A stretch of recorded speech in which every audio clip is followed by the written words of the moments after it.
You know, one of the things that I always try to do before every ride, at least at the start of the day, is I try to do a pre-flight of my bike. Don't say I try to, I actually do it. So I just check the oil, and every bike's a little bit different. So some's a dipstick. I have the sight glass. Always a good habit, even though I know that the LEDs, the headlights, are not going to burn out. I always check them. And you notice I have a brake light modulator. That's what I'm going to talk about today.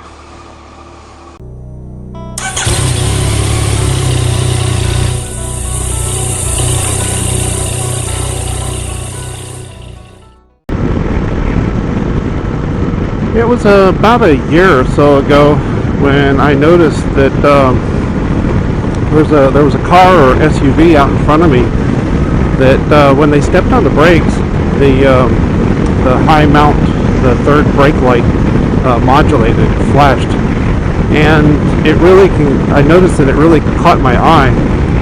And even after being on a freeway traffic jam where you see just a sea of brake lights, that one brake light or two or three brake lights that come on and modulate, flash, they really caught my eye. And so I kind of started doing some research, and I looked around and I found a couple of solutions for a motorcycle, because I thought that if that caught my eye on a car, if I had such a thing on my motorcycle, I think that would be just kind of a good thing to have. So I found one. I actually had it on my previous bike, and I desoldered it and took it off when I sold it. And so I found this one. I actually found it on Amazon. I'll try to put a link up. And the thing about it is it was really, really cheap. It was only like about $30, and it did require some wiring. It had I think it was just two wires that I had to splice, and it was actually fairly easy. It's like a 30-minute job, and you can use solderless connections, but I opted to splice the wires. I soldered and shrink wrapped, and then I wrapped it again with some vinyl tape. Every advantage that you can get for your safety is definitely worthwhile.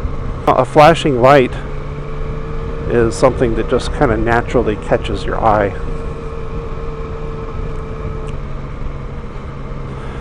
Now, having a brake light modulator is no substitute for being mindful and keeping an eye on your rearview mirror.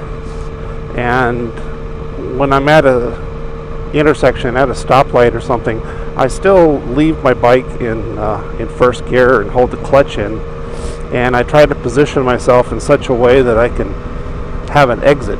I'll either go between lanes or go off the road to get out of the path if I see that looks like a car coming behind me isn't going to stop.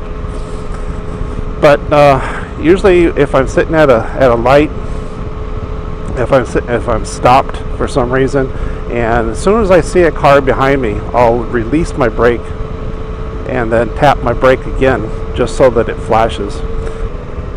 It's actually a pretty straightforward install, and like I said, it comes with a fairly easy to read instruction.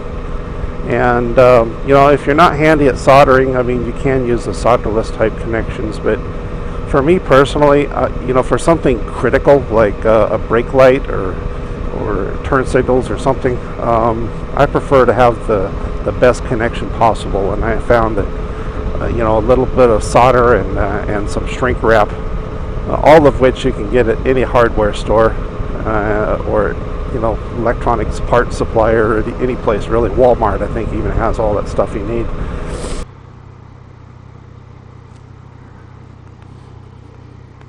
When I come up to a stoplight like this, I always like to give myself plenty of room and leave the bike in gear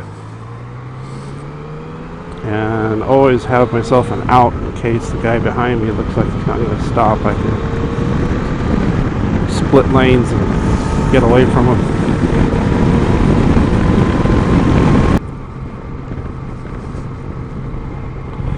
Alright, well, whatever your goals are for the new year, hope you can attain them. I plan to do my best to stay safe out there, guys.